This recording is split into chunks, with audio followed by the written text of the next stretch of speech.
اگر کسی شخص کا وضو بار بار ٹوٹ جائے تو اس کے لیے کیا حکم ہے؟ کیا وہ ہر فرض و سنت نماز کے لیے وضو الگ کرے؟ کیونکہ اکثر ایسا ہوتا ہے. دیکھیں، ایک ہے اکثر ایسا ہو جانا یا کبھی کبھار ایسا ہو جانا، تو دوبارہ وضو کرنا پڑے گا.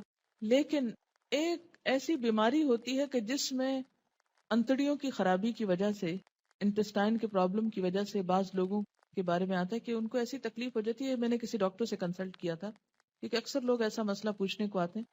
تو وہ جو ایسا پرابلم ہو، جو ایک بیماری ہو، تو اس میں اگر ایک رکعت کی دیر بھی نہیں کسی کا وضو رہتا تو اس میں کیا ہے کہ انسان، یا یہ کہ کسی کو وہم ہی لاحق رہتا ہے، تو ایک دفعہ وضو کر کے ایک نماز اس سے پڑھ لے.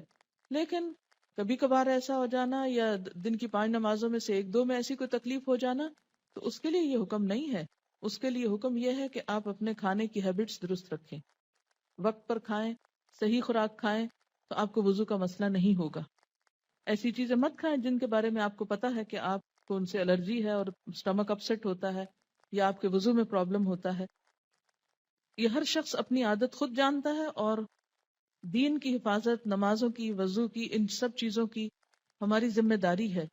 عباد بن تمیم اپنے چچا سے روایت کرتے ہیں، انہوں نے رسول اللہ صلی اللہ علیہ وسلم کے سامنے ایک ایسے شخص کا حال بیان کیا جسے یہ خیال ہو جاتا تھا کہ وہ دوران نماز میں کسی چیز کو محسوس کر رہا ہے، یعنی وہم ہو جاتا تھا کہ اس کے جسم سے کچھ نکل رہا ہے. آپ نے فرمایا وہ نماز سے اس وقت تک نہ مڑے یا نہ پھرے جب تک ہوا نکلنے کی آواز یا بو نہ پائے. یہ وہمی انسان کے لیے.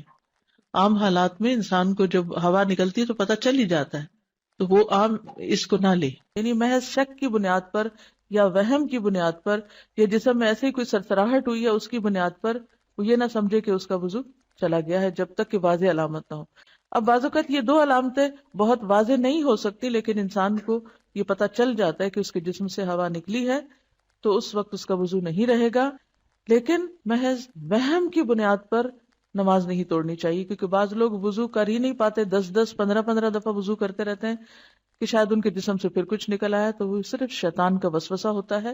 اس کو اہمیت نہیں دینی چاہیے، بس ایک دفعہ صحیح طور پر وضو کر لینا چاہیے.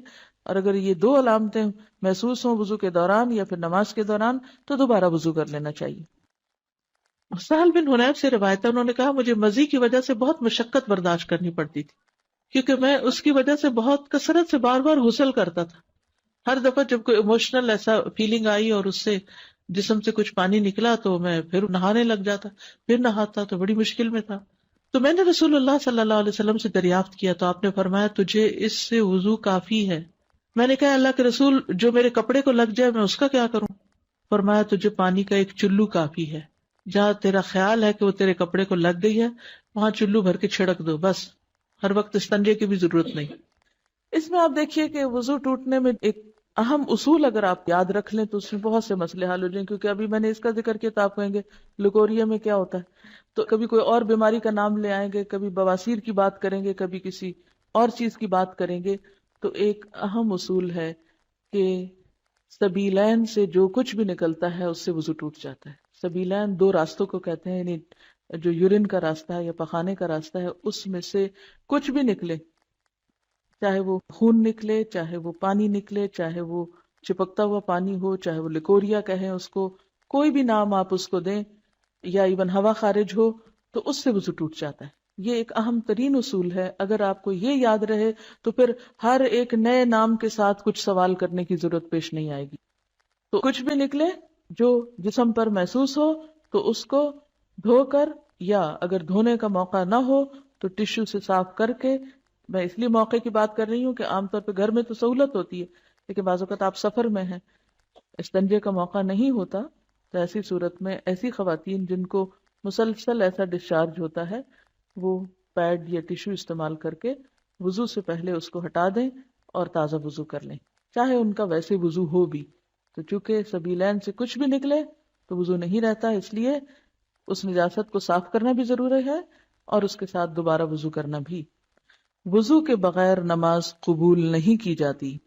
حضرت ابو ہریرہ رضی اللہ عنہ سے روایت ہے کہ رسول اللہ صلی اللہ علیہ وسلم نے فرمایا جس شخص کا وضو ٹوٹ جائے جب تک وہ وضو